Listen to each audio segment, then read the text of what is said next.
Hello again, and welcome to the OnStage Colorado podcast. I'm Alex Miller, and we're deep in the summer season here in Colorado with plenty of shows underway and starting up. Later in the podcast, I've got a fun interview with Betty Hart. She's the director of Crowns, now up at the Vintage Theatre and Aurora, and she can also be seen on stage in shows around the Denver area at all times of the year. First up, though, let's whip around the state and see what new shows are opening. Here we go. In Aspen, God of Carnage plays at Theater Aspen July 19th through August 3rd. And at the Aspen District Theater, looks like one night only, July 24th, is Compagnie Eve Kubi. Hopefully I said that right. This sounds pretty fascinating, so let me read the quick description here. Following their revelatory 2017 Aspen debut, Compagnie Eve Kubi, an all-male ensemble from Algeria and Burkina Faso, returns to perform Les Nuits Barbares... All right. Les Nuits Barbares ou Les Premiers Matins du Monde, or The Barbarous Nights or The First Dawns of the World, drawing inspiration from the history of the Mediterranean basin and the blending of cultures that occurred in that geographic area. Marvel at the company's signature high-flying acrobatics that blend street dance styles with hip-hop and modern dance. Wow, that sounds amazing. So if you happen to be in Aspen on July 24th, you might want to hit that. And how often do you hear about performers from Burkina Faso? Anyway, in Broomfield, the Backstory Youth Theater presents Macbeth Off Kilter at the Broomfield Auditorium July 19th and 20th. And at the Colorado Shakespeare Festival, the University Theater, starting July 20th, it's King Charles III, which is not a Shakespeare play. It's a play by playwright Mike Bartlett, who uses Shakespearean verse to envision a near future where personal privacy, public betrayals, and a threat to free press collide in the days following the death of Queen Elizabeth II. Wow, that sounds pretty heavy-duty. I would check that out. In Breckenridge Backstage Theater has Into the Woods, running from July 17th through August 11th, and then a kids show, Totally Red, running from July 18th through August 10th. In Colorado Springs, Deconstructing Broadway with Seth Rudetsky is at the Colorado Springs Fine Arts Center at Colorado College for one night on July 16th. We have a feature on the website with some questions that we gave to Seth Rudetsky. That's a pretty fun read. There's also a link to a video of him doing some of his deconstruction work. It's pretty interesting stuff. Also in Colorado Springs at the Funky Little Theater Company, Spamalot, July 19th, running through August 7th.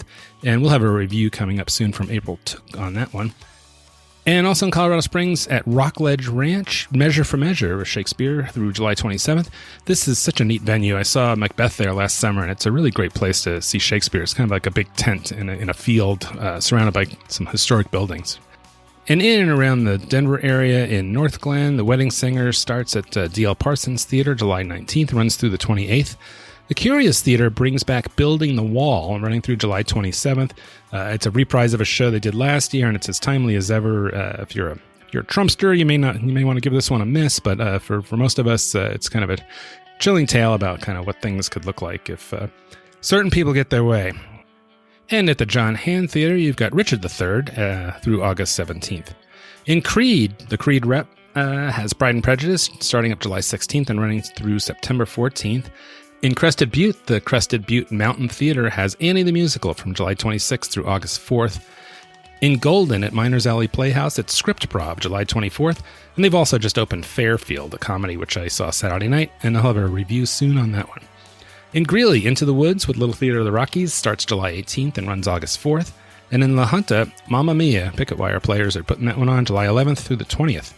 In Telluride, the Telluride Town Park Stage, which I think is the outdoor venue, has The Tempest, July 20th through 28th. And in Trinidad, the Southern Colorado Repertory Theater has The 39 Steps starting July 26th, running through August 16th. That's always a fun one. One other show I should mention is coming up July 21st at the Lone Tree Arts Center, and that's the annual Henry Awards. It's open to the public, but I think tickets are selling fast, so grab them on the Lone Tree website if you want to go. Last year's event was a ton of fun. It was co-directed by my upcoming interview subject, Betty Hart, and the program itself featured a lot of great performance, so go if you can. For review previews this week, so I've got one for Charlie and the Chocolate Factory on our website. This is a touring Broadway production of a newish musical based on the story by Roald Dahl and with some influence from the films, I'm sure. Quite simply, it's one of the most impressive shows I've ever seen production-wise. The sets, the costumes, the lighting effects, and the really interesting use of screen and projection technology to help augment what's being shown on stage is just tremendous. At one point, it almost like the proscenium is alive, and they have a whole bunch of like these sort of inset frames that they're able to project things on. It's really quite amazing. So I'd say go see it if you've got kids, but heck, even if you don't have kids, I would go see it. It's that good of a show. It's fantastic, and it runs through July 28th. Also on the site is a review of Crowns playing at the Vintage Theatre. This is a pretty unique musical with an all-black cast and a story that revolves around the fancy hats that black women wore to church back in the day, and even to this day. It features a variety of gospel tunes, some jazz, a little hip-hop, and a fantastic cast hitting on themes of family, tradition, culture, love, death, you name it.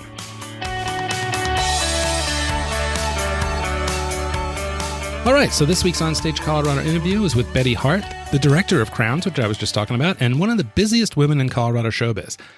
Betty is a talented actress who's been directing shows for some time also, and she's also part of a growing pool of directors who represent more diversity in the directors' chairs in Colorado.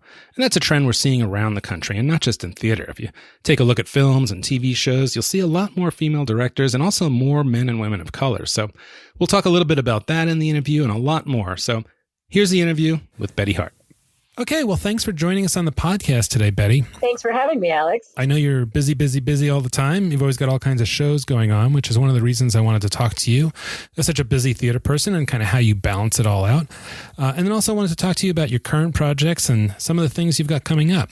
But before we get into that, I wanted to ask a little bit about your history and kind of how you got your theatrical superpowers, you know? Maybe it wasn't a radioactive spider, but the theater bug bit you at some point.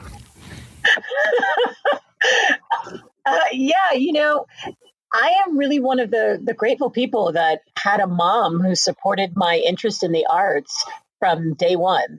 She claims that when I was 3 years old, I came out of my bedroom out of a sound sleep to a card party that she and my dad were having, and I sang a song into my hairbrush, took a bow, and then returned to bed. I have no problem imagining that. You should have lots of problems, but apparently that is who I have always been. So she knew, and so she let me start taking classes at a really early age, and so I got to do school plays, church plays, community theater, was in classes, went to college for it. So it's kind of what I've always wanted to do. And I've just been really grateful to have the kind of family support to help me to do it. Sure. And so where did you grow up, Betty? I grew up in Miami. So I grew up in Miami through junior high. And then I went to Atlanta for high school and then college in Southern California. So I'm kind of from nowhere. Okay. So where did you go to college? I went to college in Whittier College in Whittier, California. Our big claim to fame is that Richard Nixon went there. Okay, and so you got like a BFA in theater there, or just a bachelor's? They didn't have BFAs then. Okay, and I'm assuming you were performing in shows in college and all of that. It's kind of interesting. I was a double major, theater and English, and I didn't do a lot of shows in college. I also had a minor in sociology and Spanish, so I was everywhere trying to understand what people were like and who and what made us human. That was kind of my plan. And then I would do maybe one show a year. So I was a really atypical theater student. Okay, well, that sounds like, the kind of background about the human condition isn't a bad thing to know for theater. No, it served me well. And it's kind of what my thought was behind it. And it turned out that I was right. And so, like a lot of people who direct, they start out acting. But what was the first thing that you directed? Ooh, what was the first thing? The first thing I directed outside of college was for Kaiser Permanente's educational theater programs in Georgia. One of my friends who was in the program was a director, and he said, "You should direct." And I was like, "Dude, I'm not a director. I'm just an actor." And he's like, "Well, you took directing in college." And I went, "Yeah." And he goes, "I think you have it."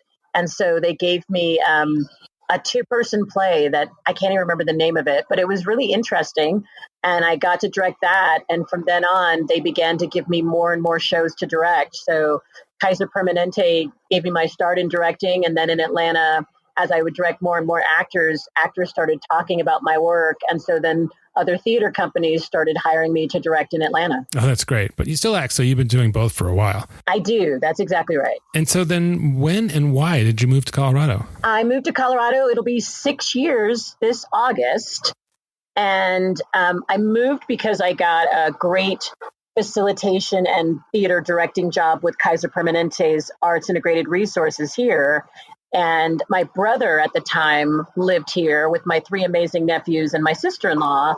And so when the job was offered to me, I actually turned it down many times because I lived in Atlanta. And after a while, I began to question, did I still want to be in Atlanta? Was I ready for a change? and discovered that I really was ready for a change. And Colorado had a great theater reputation and just a beautiful state. And most importantly, people were environmentally friendly here, which is really important to me. So I moved and made the huge jump from going from being a part of the majority in Atlanta to being a part of the minority here in Colorado. Right. I was going to ask you about that. So you like the theater scene here in Colorado, but what do you think about the diversity aspect in terms of plays for Black people or other communities and for Black actors, directors, Latino directors, actors? Is there enough of it? And if we'd like more, how do we move more in that direction? That's a great question. I would say a lot has changed in the 6 years that I've been here. Colorado theater seems to have had a genuine desire to move in terms of equity, diversity, and inclusion. And so I don't just make that about race, but definitely in terms of disabilities and, GBLTQI. Just Colorado's making a lot of advances in a lot of different ways. And the theater scene is representing that, which is really exciting. Is there enough? No. Will there ever be enough? I don't know. Quite honestly, if every single theater in Colorado wanted to do diverse programming, I don't believe we have enough performers to be able to match that kind of demand. So I think it's an interesting place to be where a lot of people are looking to tell diverse stories and have diverse actors as part of all storytelling. I don't know that we necessarily have all of the talent that we need to be able to make that come to pass. Right. Well, perhaps if you build it, they will come. If you've got more of those opportunities, more people like yourself might be flocking to Colorado. I think that's very true. And I think definitely in the last 6 years, we do have more performers who come here who are diverse. And I think more will come as more theaters make a commitment to doing that kind of work. So I wanted to ask you a little bit about plays that, whether it's something like you see maybe at, say, Su Teatro that may be geared towards a Latino audience, or a show that may be geared more towards an African-American audience, or when does the show become a show that only that audience would go to? And is that okay? Or do you want more shows that anybody can go to? Well, your question's really complex because there's a place for all kinds of stories. There's absolutely nothing wrong with a story being written by a person from one racial group, specifically for that racial group, because they want to tell their story to their audience. There's absolutely nothing wrong with that. Conversely, stories should be able to be told in diverse ways and it not be about that race or that gender or that ability. So it's a both and proposition. In the perfect world, in the world that we're fighting for, all artists should have an opportunity to tell all stories unless the story specifically says they can't. That's what I would love to have happen, not just in Colorado, but across the world, so that artists would be able to tell stories. That being said, is there a necessity for a Su Teatro? Absolutely. And it's a shame that I never got to experience the Shadow Theater Company, which I've heard so many amazing stories about. That was, for African-American audiences by an African-American leader telling stories written by African-American writers. I never got to experience that.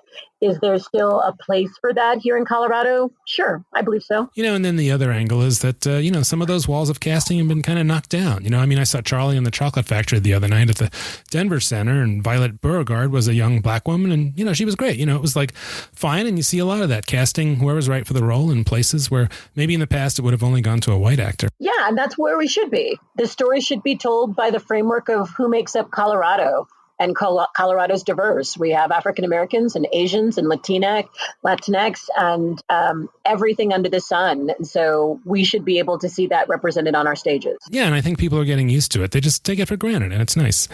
So I saw Crowns last weekend. I did a review of it. I have to say, that's the kind of show when, I read the descriptions of it. It wasn't like, I'm just dying to go see that. I didn't know if it was my cup of tea, but I really enjoyed it. So for folks who haven't seen it, how would you describe the show? I would describe Crowns as a story of community about a young lady who is sent from New York City down south because of crime and violence that affects her family directly. Her brother dies. And so they send her to her relatives down south. And through the power of community, she not only finds herself, but also finds that she belongs into a larger group than perhaps she would have ever thought possible when she lived in New York. And the framework for all of that are hats. So that's what crowns references. Crowns is another word for the hats that many Black women wear to church, certainly during a certain period of time, but still to this day. And it's just real joyous.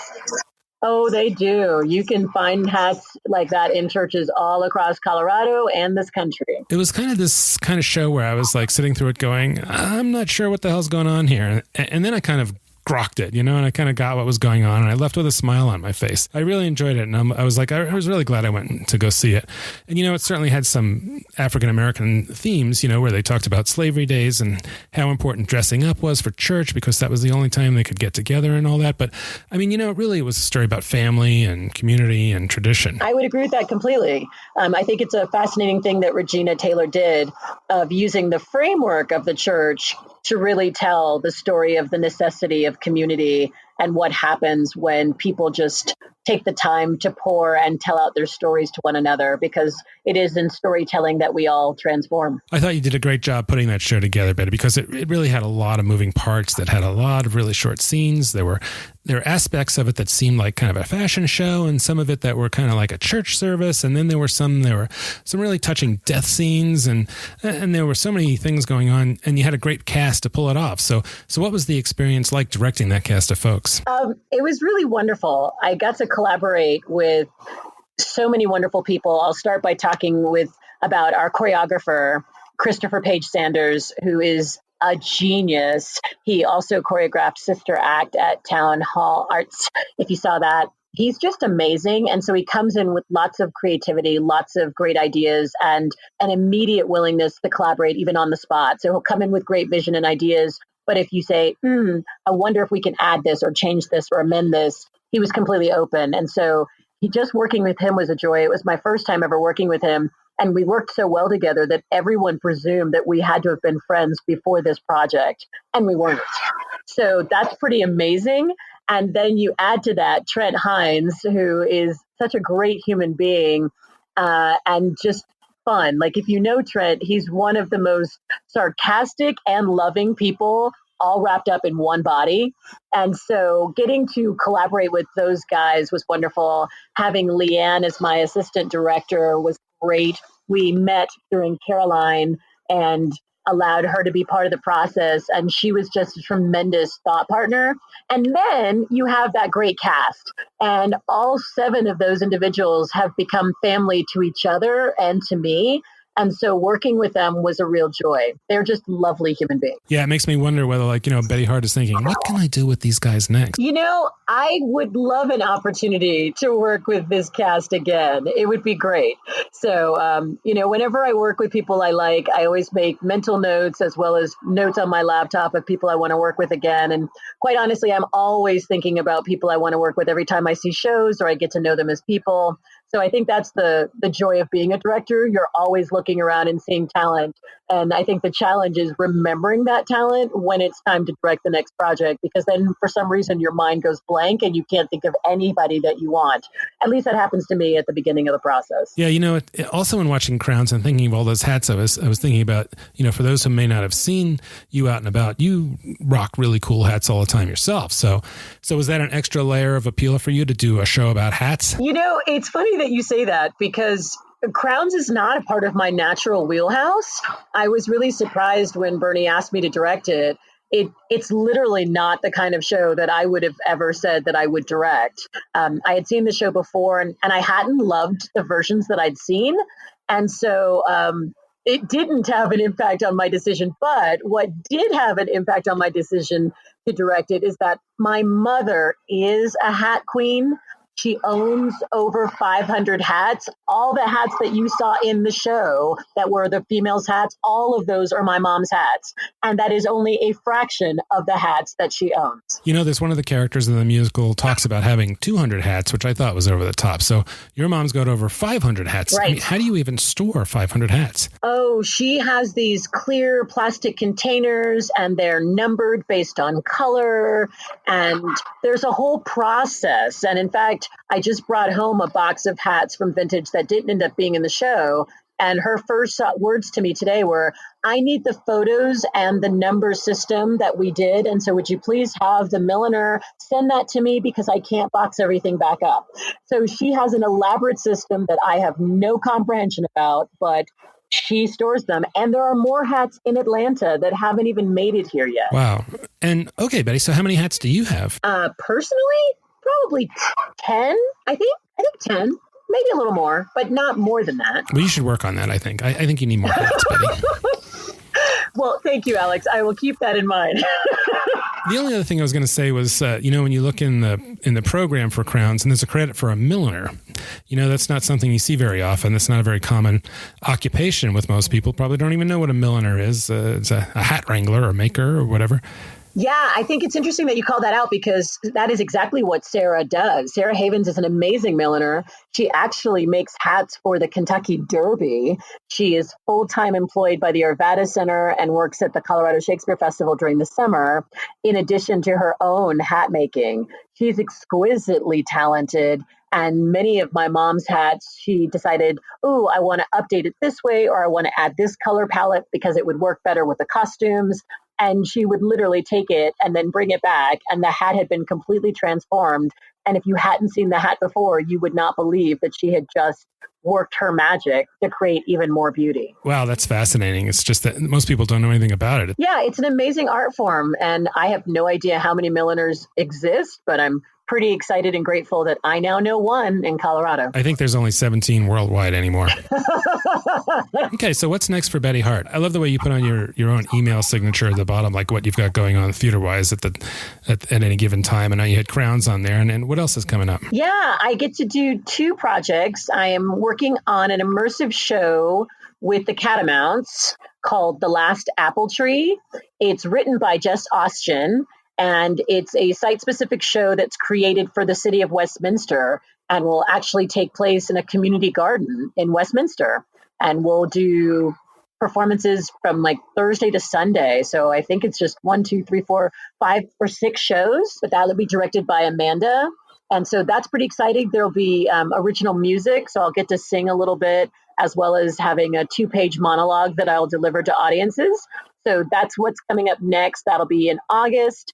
And then the only other project I have on my plate officially is in November. I will be doing a really unique Stories on Stage where I will be reading a one-woman show called Feeding the Dragon by Sharon Washington. So if you've ever experienced Stories on Stage before, ordinarily you'll read one essay, one short story, one scene, maybe 2 in one night, but not the entire evening where it's all one person. There's usually a multitude. There's at least 2 to 4 performers. And I will be doing a one-woman show, which I've never done before. Granted, I get to read it, but still, it's a pretty exciting challenge. 10 different characters, lots of different dialects. I have to learn how to count in Greek and Yiddish. So it's going to be a really exciting challenge coming up in November. And then I'll be directing in the new year, but I can't announce that just yet. So when you're not on stage, do you have another gig that keeps you busy? I do. I am a full-time artist and I work for Kaiser Permanente Arts Integrated Resources. And so I direct 2 plays for them throughout the year. Both have health-related messages. One is around the topic of care equity. And so this idea of how can we add equity in the healthcare system and how can we treat everyone the way they deserve to be treated and really make sure that the best health outcomes happen. So I get to direct amazing actors who you see all across Colorado in that project. And then there's a play about food insecurity. And so with both of those plays, there are workshops that are wrapped around them. And so I get to lead that facilitation and direct those plays. So that's what I get to do during the day. And then when I'm not doing that, I am acting and directing elsewhere. So what's the audience for those Kaiser Permanente shows? It's a great question. It really depends. The care equity one is primarily for healthcare workers. And so different safety net clinics and hospitals and community clinics throughout Colorado. The work that's around food insecurity is actually designed for the community. So we could do it anywhere. In fact, earlier this year, we had this amazing opportunity to perform for a benefit for Same Cafe. Same stands for So All May Eat. an amazing nonprofit that does work in making sure that people can eat. And so they provide healthy meals. And if a person can't afford to pay for that amazing lunch, they get to spend an hour of time working in the cafe so that they can still eat. And now they actually have a food truck. And so they're taking this amazing food all over Denver. So we get to perform for them. So we can perform for anyone, really. It's part of the community benefit strategy of Kaiser Permanente. Okay. So, I mean, do you sometimes take a show to like a school or a community center? Or? So there's other aspects of the work that Kaiser Permanente does that goes to schools. The work that I do that we just described that it's directed doesn't go to schools, but there are other workshops that I do, like a laughter as wellness workshop that 100% goes into schools. And then as an actor and as a facilitator, I am a part of other work that I don't direct that definitely serves the schools in Colorado. So we go to schools, businesses, community groups, hospitals, clinics, you name it, we go. I didn't know anything about that kind of theater. A lot of people don't, including people who work inside of Kaiser Permanente. It's kind of always a surprise for us that people don't know about it. But yeah, Kaiser Permanente's mission is to help benefit the communities that they serve. And so one way that they do that is by the power of theater. And that's actually been happening for over 30 years, but nationally, but not everybody knows about it. That's fantastic. And so that's a program that also helps employ a lot of actors and directors, I guess. It does, which is pretty darn awesome. All right. Well, I really enjoyed speaking with you, Betty, and thanks a lot for taking the time. We had a couple of hiccups getting together here, but I really appreciate having the chance to talk with you. And I look forward to seeing you again on stage or in the director's chair or whatever it is. I really appreciate that, Alex. Thanks so much. It was great talking with you. All right. Thanks so much and talk to you soon. Wow, it's always great to talk with someone who's able to make a full-time living doing what they love. It's not always easy for theater folk to find that happy spot, but it sounds like Betty is one of them. Coming up on the website, I'll have a review of Fairfield at Miners Alley Playhouse, and April Took will have one about the Laramie Project at the Springs Ensemble Theater. You can find those and full calendar listings for theaters around the state on our website at onstagecolorado.com. And don't forget, you can subscribe to this podcast on pretty much any place you usually get your podcasts. So thanks for listening, and we'll see you at the theater.